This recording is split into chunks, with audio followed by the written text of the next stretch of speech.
डोगरा सदर सभा ने जम्मू में पैगाम इंसानियत के उन्वान पर एक रोज़ा कॉन्फ्रेंस का इनेकाद किया। इस मौके पर केरला के गवर्नर आरिफ मोहम्मद खान मेहमान खुसूसी थे, जबकि LG J&K मनोज सिन्हा भी मौजूद थे। मनोज सिन्हा ने कहा कि ये बहुत खुशकिस्मती की बात है कि आरिफ मोहम्मद खान आज हमारे दरमियान हैं।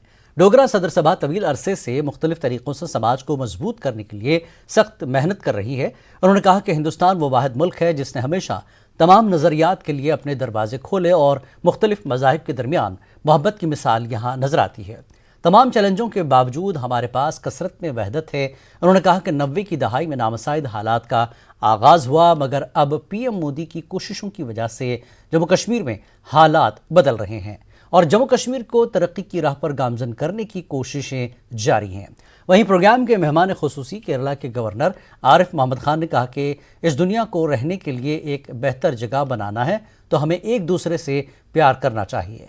जो ममालिक दहशतगर्दी और मुनशियात फैला रहे हैं वो इंसानियत के सबसे बड़े दुश्मन है। इस मौके पर उन्होंने अलहदगी पसंद लीडर सैयद अली शाह गिलानी की नुक्ताचीनी करते हुए कहा कि जिलानी साहब का ताल्लुक जिलान से था, वो यहाँ क्यों गड़बड़ करने आए थे। उनके नाम से ही मालूम होता है कि वो यहाँ के नहीं थे। जम्मू कश्मीर को किसी भूखंड के रूप में नहीं देखना चाहिए। मैं कहूंगा यह मानव समाज के ओरिजिनल जीवन मूल्यों, उद्देश्यों तथा पवित्र संकल्प का ऊर्जा क्षेत्र है। चाहे वो नीलमत पुराण हो, शंकराचार्य की सौंदर्य लहरी हो, बौद्ध दर्शन हो, ऋषि सूफी परंपराओं के अंतर्गत अनेक आदर्श, दर्शन, दूरदृष्टि जम्मू कश्मीर की नहीं बल्कि देश के बेहतर भविष्य के हमारे सपने को सुगम बनाती है। और मैं स्मरण करूंगा गुरुदेव रविन्द्रनाथ टैगोर को। उन्होंने लिखा कि जम्मू कश्मीर में सहीवाद जीवित विचार की उस गहराई तक पहुंच गया जहां मानव ज्ञान की विविध धाराएं एक चमकदार संश्लेषण में एकजुट होती हैं। यही सच है। लंबे समय तक यहां लोगों को बचपन में लाल देव की एक लाइन सुनाई गई, सेकुस बेकुस तेलीवान सुकुस। आप कौन हैं और मैं कौन हूं, फिर हमें बताएं कि वह कौन है जो आप और मैं दोनों के माध्यम में व्याप्त है। इन शब्दों से स्पष्ट होता है कि समस्त सृष्टि का कल्याण न सिर्फ हमारी संस्कृति बल्कि व्यवहारों और विचारों के केंद्र बिंदु में भी है। कि कुछ ऐसे देश जो आतंकवाद, नार्को टेरर को स्टेट पॉलिसी बनाकर मानवता के खिलाफ इस्तेमाल कर रहे हैं, उन्हें अलग थलग करना ही होगा। विश्व में कहीं भी कोई भी गुड टेररिज्म और बैड टेररिज्म नहीं हो सकता है। ये मानवता का सबसे बड़ा दुश्मन है, मानवता पर सबसे बड़ा अत्याचार है। यह समय मानवता के सबसे बड़े दुश्मन आतंकवाद को पूरी तरह से समाप्त करने का है, प्रेम, करुणा और सेवा भाव को अपनाने का है। मुझे उम्मीद है डोगरा सदर सभा के इस आयोजन में यही सामूहिक संदेश पूरे जम्मू कश्मीर को, पूरे देश को और पूरे विश्व को जाएगा। आप तारीख पढ़ लीजिए।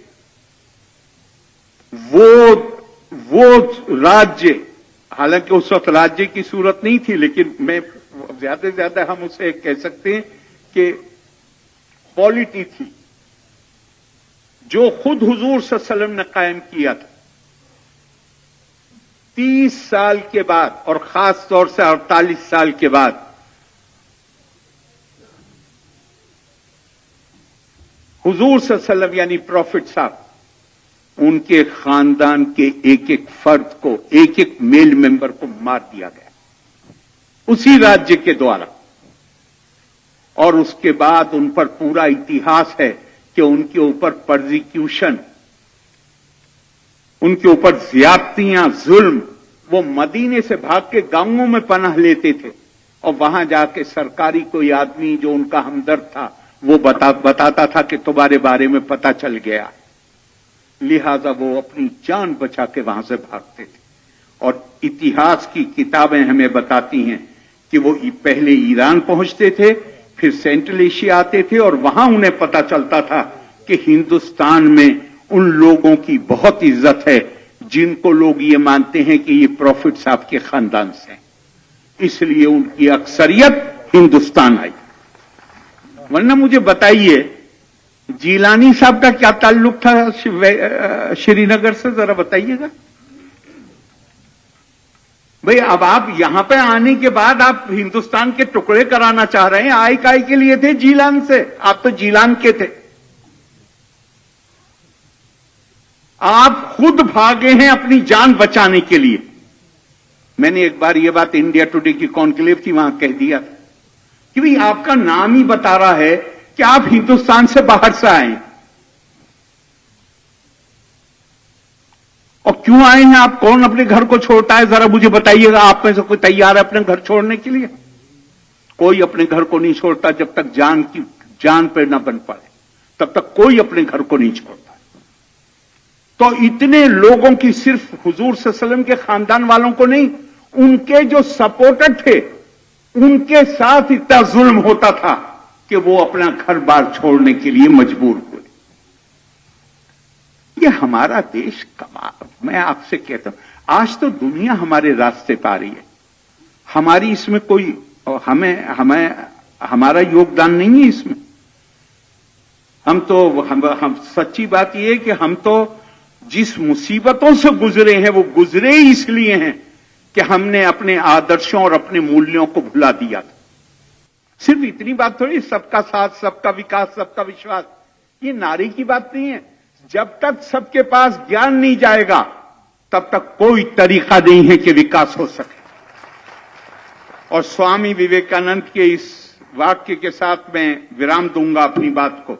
उन्होंने कहा, मैं उनके ही शब्द इस्तेमाल करना चाहता हूं, अनुवाद कर दूंगा। So long as millions live in ignorance and poverty, I hold everybody a traitor who, having been educated at their expense, pays no heed to them. जब तक देश में अज्ञान है और गरीबी है, भूखे हैं, तब तक मैं हर उस व्यक्ति को गद्दार मानूंगा जो उनकी कीमत पे, जिसने ज्ञान हासिल किया है, जिसने खुशहाली हासिल की है, लेकिन जिसको उनके बारे में चिंता नहीं। हम वो चिंता पैदा करें, वही एक तरीका है कि जिससे हम अपने देश को, और जो मानिए हमारे भाई मनोज जी ने जो बात कही है, कश्मीर हमारे लिए, मैं बार बार कहता हूं, कश्मीर हमारे, जम्मू कश्मीर हमारे सर का ताज है।